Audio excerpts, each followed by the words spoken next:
오늘은 부활절입니다. 다시 사신 부활의 아침을 우리가 맞이했습니다. 부활절 아침에 우리가 좀 기쁘게 인사해야 되는데 사실은 모든 인사를 지금 막고 있으니까요. 그렇죠? 말도 하지, 교회 가도 말도 하지 말라고 그러죠. 밥도 못 먹는다고 그러죠. 인사도 잘 못하죠.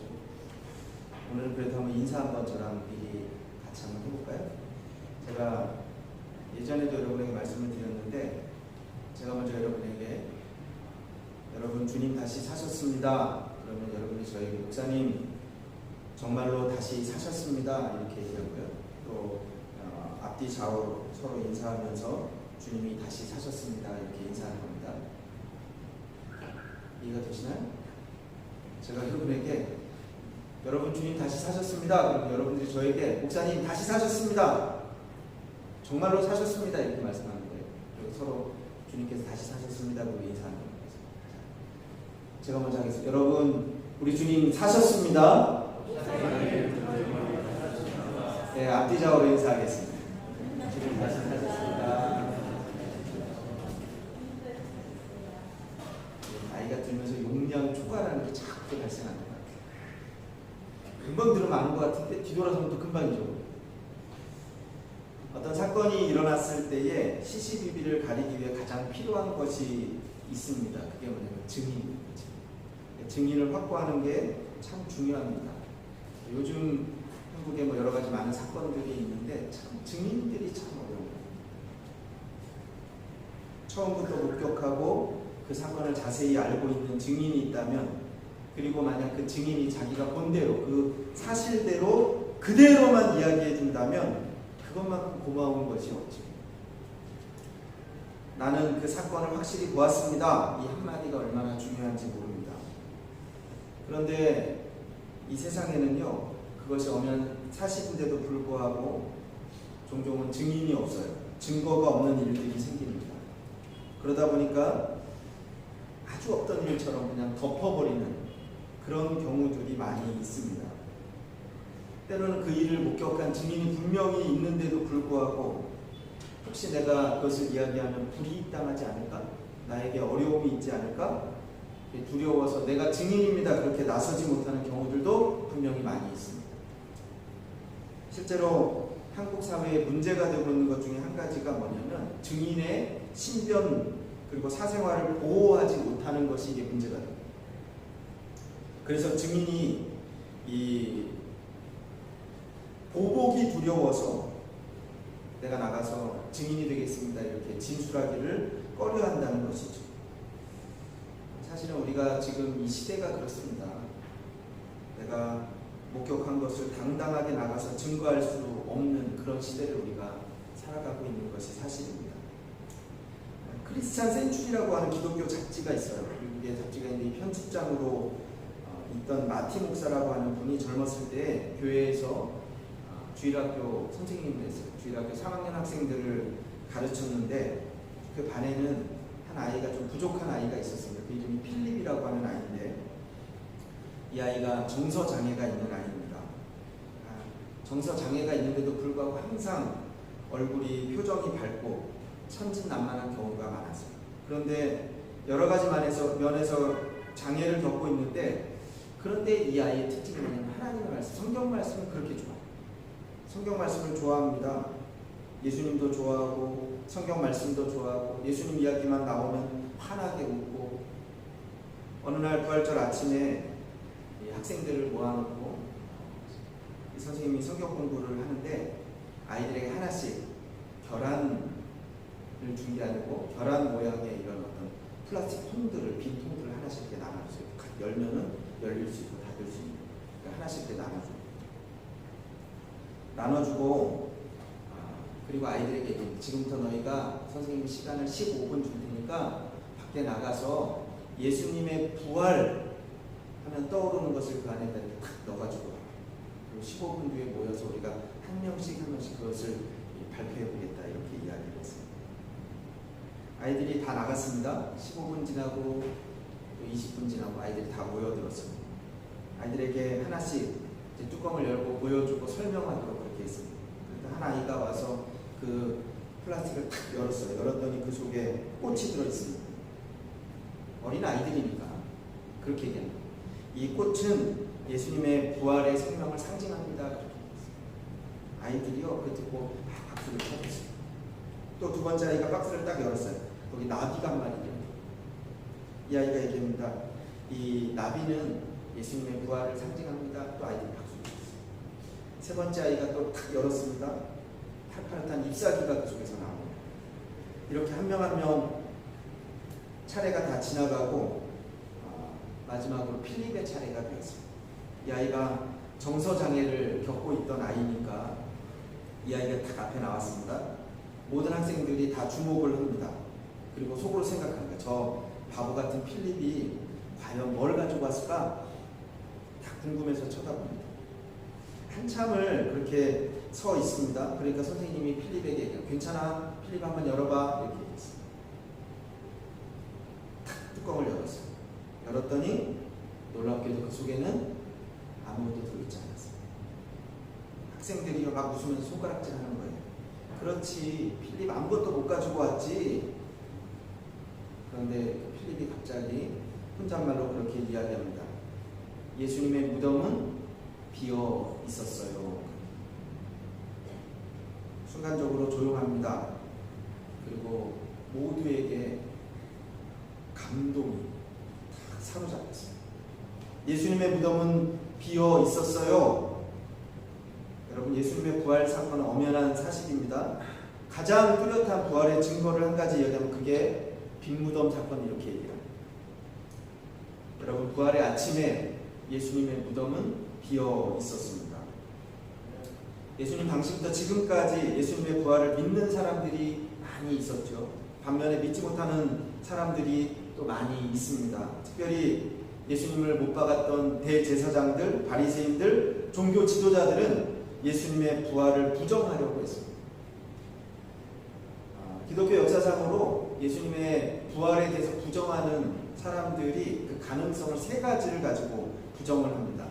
먼저 종교 지도자들, 예수님의 부활을 믿지 않는 사람들이 가장 먼저 주장하는 것이 무엇이냐면 가사설이라고. 가사설은 말 그대로 그겁니다. 예수님이 십자가 위에서 진짜로 죽은 게 아니다. 잠깐 기절했다. 이게 가사설입니다. 그리고 시간이 지난 다음에 다시 깨어났다.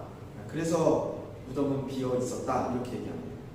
진짜로 죽은 것 아니기 때문에 그건 부활 아니다. 이렇게 주장을 합니다. 이게 바로 가사설입니다. 가사설. 여러분 한번 생각해 보세요. 예수님이 6시간 동안 성금요일, 그저께 우리가 지났죠? 9시부터 오후 3시까지 6시간 동안 십자가 위에 계셨습니다. 그리고 죽으셨어요. 로마 군인이 예수님의 죽음을 확인하기 위해서 예수님의 옆구리를 창으로 찔렀어요. 여러분, 살아있는 사람은 거기에 피가 나옵니다. 그런데 죽게 되면요 몸속에 있는 피와 물이 다 쏟아져 나와요. 그러니까 십자가형을 하면 최종적으로 죄인의 죽음을 확인할 때 로마 병정들이 항상 했던 게 뭐냐면 옆구리를 창으로 찌르는 거예요. 요한복음 19장 34절 말씀을 보면 예수님의 옆구리에서 물과 피가 흘러나왔습니다. 예수님의 죽음을 로마 병정들이 확인한 거예요. 여러분, 주님의 죽음을 확인했기 때문에 로마 병정들은 예수님의 다리를 꺾을 필요가 없었습니다. 그래서 예수님의 시체를 장사하도록 그렇게 허락을 했습니다. 그리고 예수님의 죽음을 확인했기 때문에 그 자리에 있었던 모든 사람들이 다 흩어졌습니다. 여러분, 예수님이 기절한 것 아닙니다. 정말로 죽으셨습니다. 그리고 다시 부활하셨습니다. 그러니까 가사설은 맞지가 않은 것이죠. 두 번째로 사람들이 주장했던 게 뭐냐면 도거설, 도둑질했다는 겁니다. 도거설이라고. 예수님의 제자들이 예수님 무덤으로부터 예수님의 시체를 도둑질해 갔다, 이렇게 이야기를 합니다. 그러니까 예수님이 부활했다, 이것은 거짓말로 그리고 소문을 퍼뜨렸다는 것이죠. 이게 가장 말이 안 되는 것입니다. 예수님의 무덤을 누가 지키고 있었냐면 로마 병정들, 대제사장들의 부탁을 받고 로마 병정들이 임봉을 하고 지키고 있었어요. 만약에 접근을 했다면, 잘못하면 오히려 죽음을 당할 수 있습니다. 가능성이 없죠. 예수님의 제자들이 진짜로 시체를 훔쳐갔을까? 여러분 정말 그랬다면 무엇하러 새벽에 그 무덤에 와서 여인들이 예수님의 몸에 향료를 넣으려고 했습니다. 더구나 그 제자들은 순교하면서까지 예수님의 부활의 증인이 되었습니다. 그러니까 거짓 때문에 순교하는 사람은 이 세상에 없습니다. 거짓말 때문에. 반대로 대제사장들과 종교 지도자들은 정말로 예수님이 그 제자들에 의해서 훔쳐간 것이 아니라면 무엇하러 그 사람들이 로마 병정들에게 돈을 주면서까지 제자들이 훔쳐갔다고 거짓 증거를 하라고 그렇게 시켰겠습니다. 그러니까 종교 지도자들이 말하는 세 번째 주장은 환상설이라는 겁니다. 환상. 유령설 이렇게도 얘기합니다. 한마디로 하면 진짜로 부활하신 예수님을 만난 것이 아니라 사람들이 환상을 보았다 이렇게 얘기합니다. 환상을. 그런데 고린도전서 15장에 보면 부활하신 예수님을 만났던 사람들에 대해서 사도 바울이 증언하는 내용이 3절에서 8절까지 나옵니다.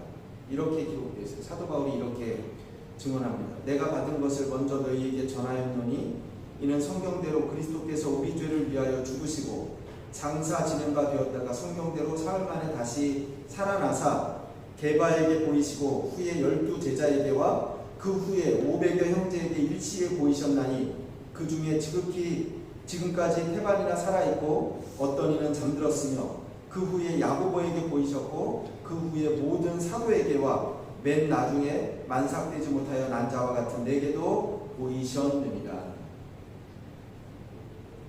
지금 사도 바울은 그렇게 얘기하는 겁니다. 부활하신 예수님을 만난 사람은 한두 명이 아니었습니다. 먼저 게바에게, 베드로에게 보이셨습니다.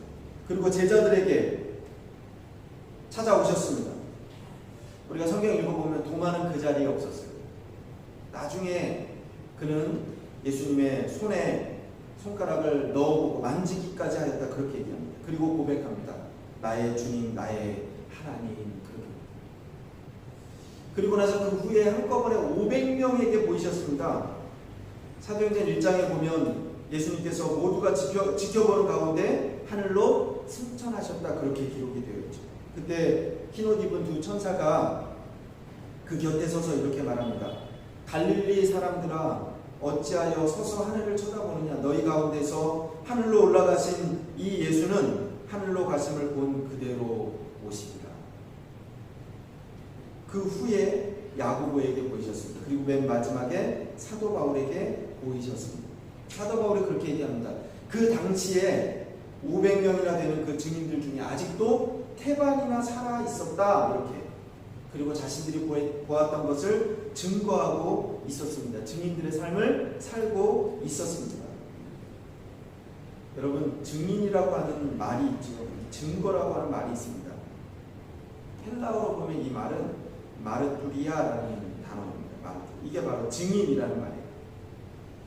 헬라어 잘 모르시죠? 한번 따라해요. 마르투리아 해보세요. 마르투리아. 이 증인이지. 그런데 이 단어를 영어로 그대로 옮겨오면서 마르터를 이렇게 단어가 바뀌는데 헬라어로 증인, 증거. 그런데 영어로 이게 오면서 뭐로 바뀌냐면 이게 바로 순교자입니다. 다시 말하면 증인은 바로 순교자라는 것입니다. 순교자가 바로 증인이라는 것입니다.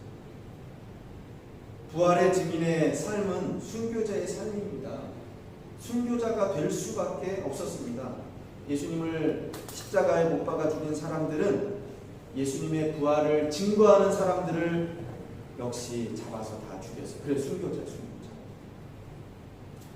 예수님 부활하셨습니다. 아까 우리가 함께 인사했는데 이 한마디 말을 할 때는 사실은 죽을 각오가 되어 있었습니다.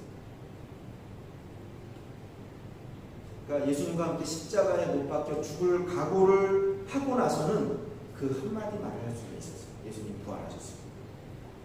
그리고 그 한마디 증거하면서 그들은 기꺼이 순교를 했습니다.